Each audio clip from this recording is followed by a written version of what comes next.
최근에 가요 경연 프로그램이 좀 많아진 것 같습니다. 전국에서 또 심지어 해외에서도 노래를 잘하는, 내노라 하는 분들이 아주 많이 참여를 합니다.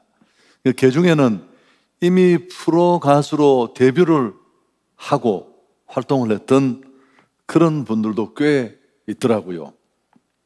가창력 있고 끼 있는 사람들이 대한민국에 이렇게 많구나 새삼 느끼게 됩니다. 근데 치열하게 경쟁을 하고 탈락하고 그러면서 막상 끝에 가보면 1등을 받는 사람은 우리 생각과는 좀 다를 때가 많습니다. 노래 잘하는 가창력 있는 사람이 아니라 개성 있는 사람이 선택되는 경우가 많습니다. 여러분, 누굴 흉내내는 것이 아니라 자기만의 것이 필요한 시대입니다. 이게 진짜 힘이고 경쟁력입니다. 그런데 그렇게 이 경연 프로그램을 가끔씩 보면 어떤 분이 김광석이라는 그 일찍 죽은 가수가 있습니다. 그 가수 목소리를 똑같이 부르더라고요. 심사평을 하셨던 분의 평을 제가 잊을 수가 없습니다. 김광석 선배, 나도 좋아하고 존경하지만 당신 노래를 하라고. 아니, 이런 자리까지 와서 어떻게 모창을 하고 있느냐. 그런 날카로운 지적이었습니다. 누굴 흉내내는 것, 또 그저 소리만 냅다 지르는, 높이만 높이는 그런 노래, 그 끝이 너무 뻔해요. 왜냐하면 대한민국에 노래 잘하는 사람들이 너무너무 많아요. 흉내내서 가는 그 끝은 실로 비참합니다. 모창 가수. 독창적이고 개성이 필요합니다. 정말 나만의 그 무엇이 있어야 합니다. 여러분, 개성이 뭘까요? 여러 가지로 정의할 수 있겠지만 한 사람의 고유한 특성을 개성이라고 정의할 수 있습니다. 간단히 말해 타인과는 구별되는 나만의 특징, 그게 바로 독특한 개성입니다. 이 개성이 승부수가 되고 차별화를 가능하게 한다는 것 잊지 맙시다. 모세가 죽었습니다. 40년간 이스라엘을 카리스마로 이끌었던 걸출한 리더입니다. 지금도 최고의 지도자로 유대인들은 인정합니다. 그런데 그 거인이 지나간 자리에 후계자로 여호수아가 섰습니다. 전임자가 원체 거인이니까 그 빈자리는 커 보였을 텐데요. 지금까지 존재감 없이 2인자로 머물던 여호수아가 과연 그 공백을 메꿀 수 있을까요? 아마 자신도 이스라엘도 긴가 민가 확신이 없었을 겁니다. 아직 지도자로서 그는 영적 권위를 인정받지 못하고 있으니까요. 그런데 하나님이 오늘 주저하며 떨고 있는 이 여호수아에게 뭐라고 하셨습니까? 5절 6절을 보시면 내 평생에 너를 능히 대적할 자가 없으리니 내가 모세와 함께 있던 것 같이 너와 함께 있을 것입니다. 내가 너를 떠나지 않고 내 평생에 능히 너를 대적할 자가 없을 것이다. 여러분, 길게 설명할 것이 없습니다.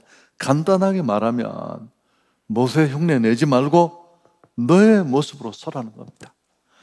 내가 모세 시대에 모세와 함께 한 것처럼 너하고 함께 할 테니까 너무 떨지 말고 쫄지 말고 내 길을 가면 내가 너를 도와주고 함께 하겠다. 모세 시대에는 모세가 필요했습니다. 이제 시대가 바뀌어서 여호수아의 시대가 되었습니다. 모세가 아무리 탁월한 지도자지만 이제 시대가 달라졌고 그 시대에는 그 시대의 사람이 필요한 거죠. 만일 여호수아가 모세에게 열등감, 경쟁심만 느꼈다고 칩시다. 매사에 주눅이 들어서 영향력 있던 지도자 흉내내는 따라장이로 살았다면 그 삶은 너무 뻔해요. 여러분, 나로 살아야 합니다. 우리 각자는 특별한 존재입니다. 우리는 대단히 유니크해요. 꼭 같아서는 안 되고 같을 수도 없어요. 온 세상이 다 똑같으면 이게 무슨 재앙입니까? 카피는 힘이 없습니다. 오리지널이 힘이 있는 거죠. 여러분, 우리 한 사람 한 사람은 어떻게 생겼든 간에 우린 카피본이 없는 작품들입니다. 제품과 작품의 차이를 알고 계시죠? 제품은 그냥 똑같은 모형으로 찍어내는 거예요. 그러나 작품은 하나밖에 존재하지 않습니다. 또 어디서 만들었느냐, 브랜드가 중요하잖아요. 메이드 인 가십니다. 하나님이 나를 만드셨습니다. 세상에 많고 많은 사람 중에 필요한 사람들 가운데 그 독특한 분야에 나를 개성 있는 한 사람으로, 목적 있는 존재로 불러주셨습니다. 유일무이한 존재들입니다. 어느 곳까지는 롤 모델이 필요합니다. 그러나 우리는 철저하게 나 자신이 되어야 합니다. 언젠가 방송인인 가수였죠. 이효리의 명언 중에 하나입니다. 유명한 사람이 되고 싶다는, 위대한 사람이 되고 싶다는 후배의 얘기를 듣고 그의 아주 독특한 그 언어로 톡 쏘듯이, 야, 그냥 네가 돼. 뭐 네가 위대한 사람이야. 여러분, 이 말은 지나가면서 하는 비아냥거리듯 토해낸 말이지만 굉장히 깊은 의미가 있습니다. 위대한 사람이 되는 게 중요한 게 아니라 정말 하나님이 나를 만드신 나 자신이 되는 것, 나로 살아가는 것, 그게 너무너무 중요합니다. 개성을 가지고 자기 자신이 되십시오. 하나님은 내가 그렇게 당당하게 존재감 있게 살기를 원하세요. 흉내내지 맙시다. 흉내내지 않는 것이, 내가 되는 것이 권위 있게 일하는 지름길이고 정말 강한 자가 될 수 있는 최고의 첩경입니다. 세상은 넓고 사람도 많고 각기 다르고 다양합니다.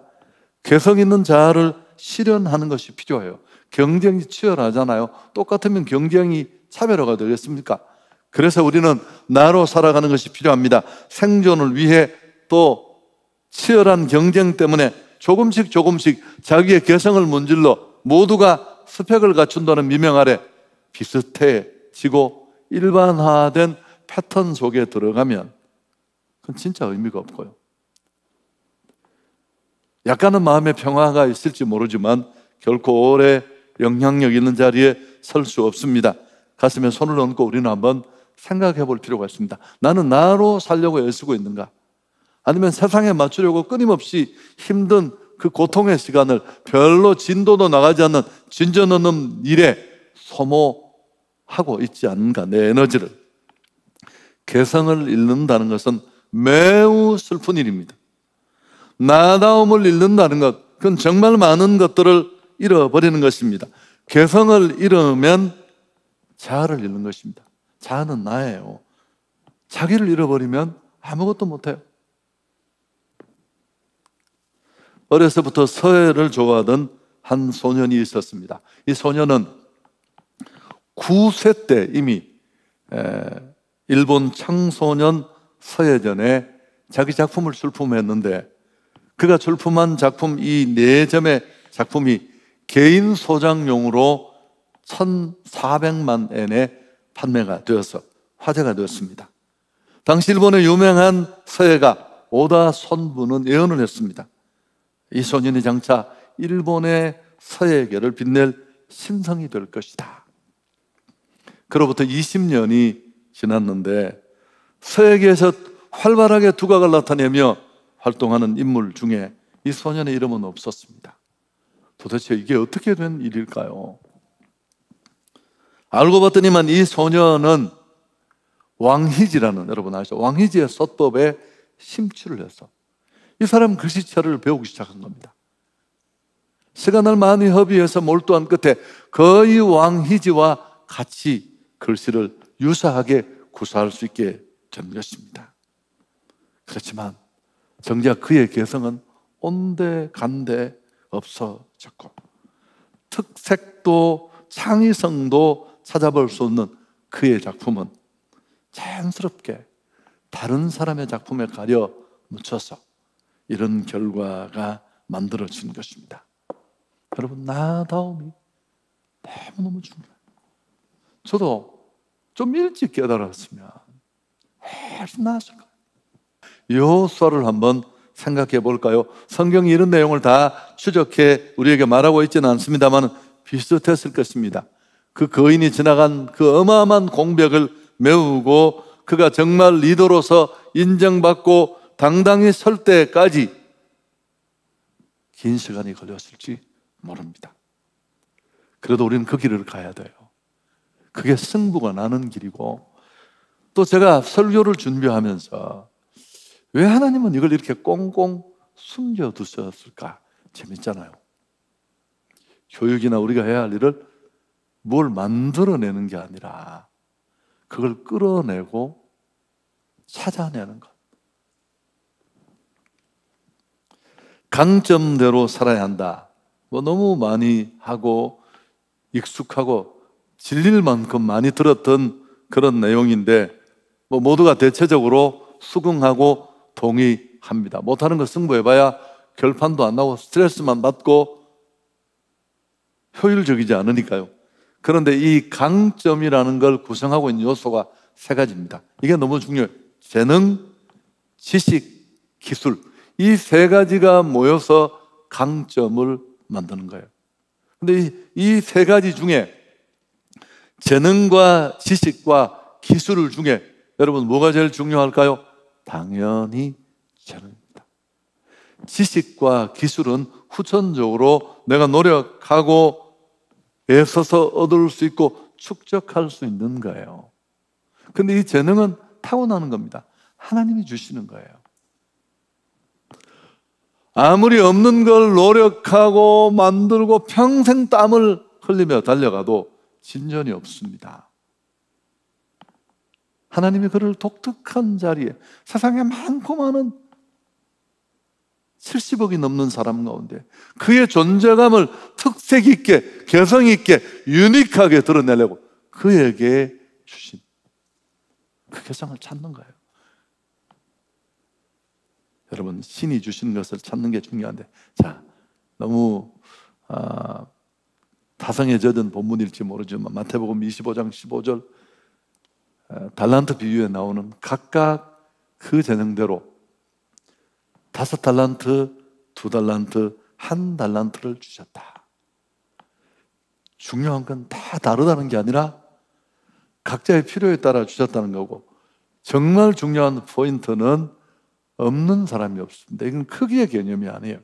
다름의 개념입니다. 누구는 손재주가 좋고, 누구는 노래를 잘하고, 누구는 잘 가르치고.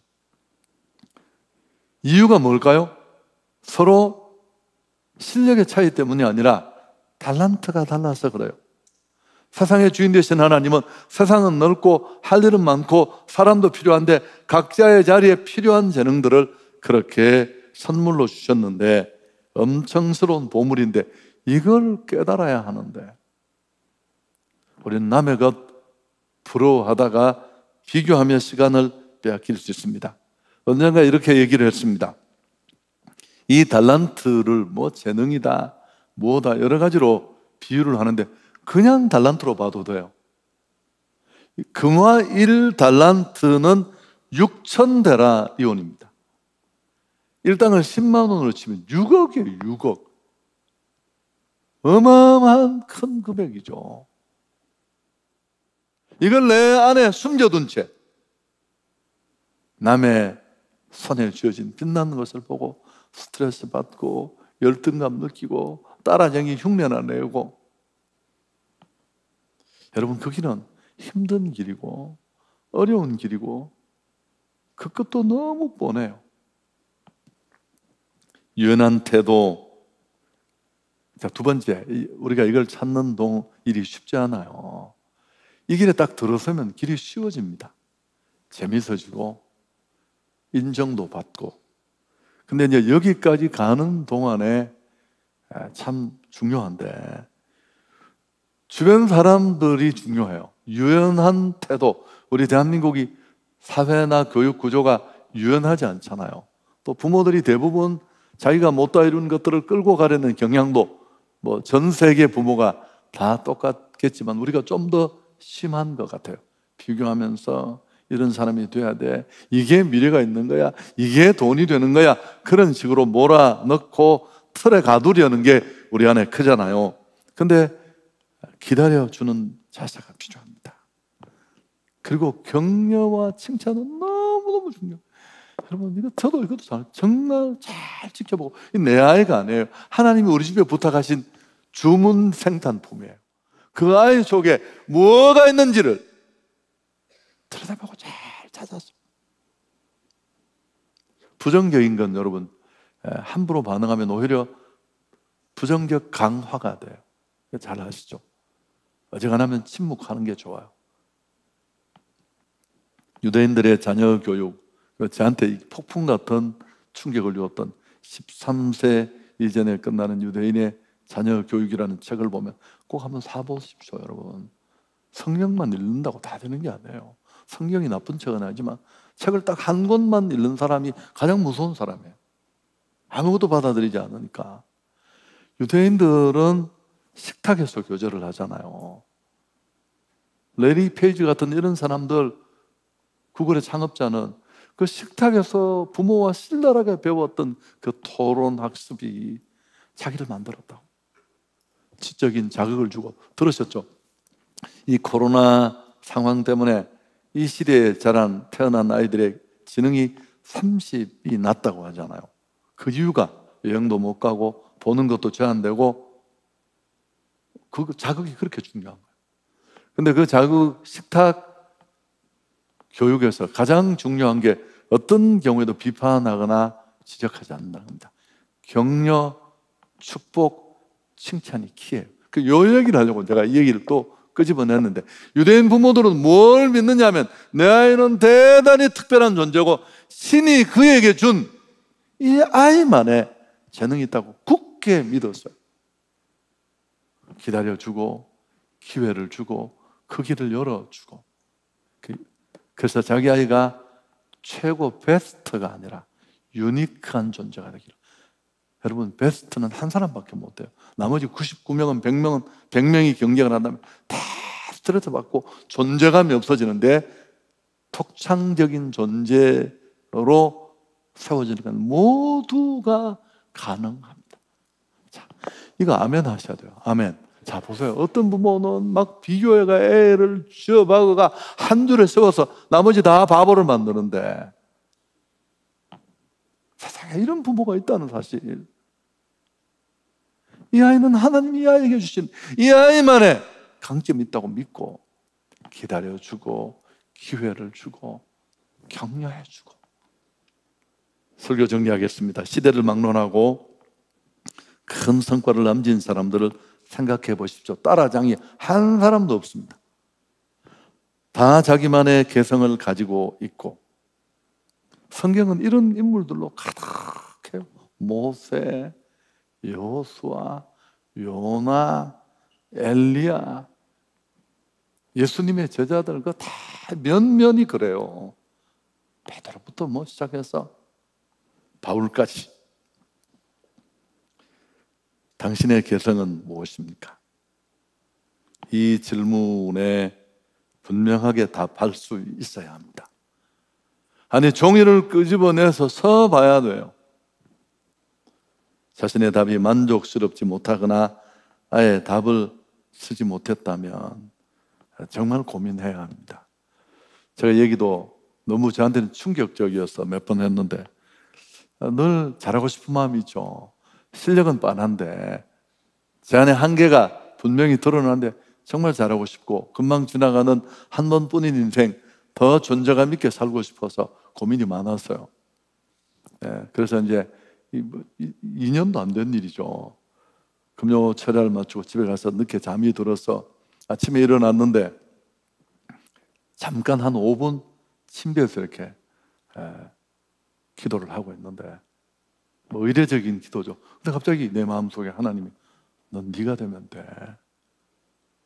그래서 너무 잘 알던 얘기인데 충격을 받았어요. 무슨 뜻이야? 네가 누구를 따라가려고 비교하면 너는 이미 그 정상은 지났고 이젠 진짜 너다움을 가진 길로 가는 게 네가 욕심내고 네가 바라는 그 길로 간다는 거죠. 그래서 제가 아침 식사를 먹는 중에 제 아내에게 여보, 난 뭘 잘해요? 물었더니 우리 와이프 대답이 더 골짜기. 밥을 먹더니 생각 한번 해봅시다. 아니 36년을 살았는데 생각을 해보죠. 그래서 제가 뻥 쪄서 교회로 왔어요. 토요일 교육자 회의를 하면서 아마 우리 직원들이 기억날 거예요. 2년도 안 된 일이니까 난 뭘 잘하나요? 내가 더 존재감 있게 할 수 있는, 내가 잘할 수 있는 일이 뭔가요? 교육자들 몇 명이 이런저런 얘기를 해주었는데 제가 도움이 됐어요. 타인의 의혹과 비웃음에 휘둘리지 마십시오. 그건 진짜 어려운 길이에요. 이상해서 그러는 거예요. 그 이상한 게 당신이에요. 정상이 아닌 삶이 되어라는 게 아니라 나다움을 찾아가는 길이라면, 제가 토요일 날 행정실에 부탁해서 이 책을 1시간 만에 다 읽었는데 여러분 안 읽어도 돼요. 제 이야기 들으면 되고. 마시멜로 이야기를 쓴 분이 쓴 바보 빅터라는 책인데 이 책 속에 인물 두 사람이 나옵니다. 바보 빅터와 로라라는 인물인데 이 두 사람은 다 실제 인물입니다. 이 빅터 브리고리에프라는 이 사람은 17년을 바보로 살았어요. 지가 바보인 줄 알고 그렇게 믿고, 이 로라도 못생겼다고 아버지한테 구박받고 오프라 윈프리 쇼에 나가서 유명해진 그런 실제 인물입니다. 둘 다 트레이시라는. 근데 이 빅터 바보는 재능이 IQ가 173인데 선생님이 그걸 73으로 본 거예요. 17년을 바보처럼 욕먹고 나는 그런 존재라고 무시당하다가 우연히 그의 재능이 173이라는 걸 알게 되고 그때부터 천재처럼 살기 시작했어요. IQ 140이 되어야 들어간다는 멘사 클럽의 회장이 되고, 선생님의 실수로 73이 되어 바보 취급당하며 난 바보라고 의심하지 않고 살던 그가 자신을 알고 자신을 믿으면서 일어난 이 기적 같은 얘기가, 이해할 수 없는 얘기가 여기 담겨 있습니다. 자신이 될 수 있기를 축복합니다. 여러분, 누구도 되시면 안 돼요. 아이들에게 이걸 강요하면 안 돼요. 우린 그 아이들의 주인이 아니에요. 혹시 나는 빅터 바보처럼 살고 있지는 않은가? 바보 빅터처럼. 당신은 대단히 독창적이고 창의적이고 하나밖에 없는 그런 작품이라는 것. 인간은 다른 사람처럼 되고자 하기 때문에 자기 잠재력의 4분의 3을 상실한다. 우리 한 주간 이제 기도 열심히 하면서 한번 하나님 앞에 매달려 봅시다. 저는 행복한 이유 중에 하나가 행복한 복음을 받고 그 예수와 동행하기 때문이기도 하지만 지금까지 제가 60년 넘게 사는 동안에 나는 제일 잘할 수 있는 일을 찾은 것 같아요. 그 길을 가고 있다는 사실이 저를 진짜 해피하게 하는 겁니다. 누가 뭐라고 하더라도 가끔씩 비틀거리고 넘어지더라도, 근데 여전히 비교하면서 힘들게 고민하시는 분이 있다면 오늘 설교가 꼭 새로운 도전이 되어서 하나님이 여러분을 세우시기를 원하는 그 빛난 자리에서 멋지게 쓰임받을 수 있기를 축복합니다.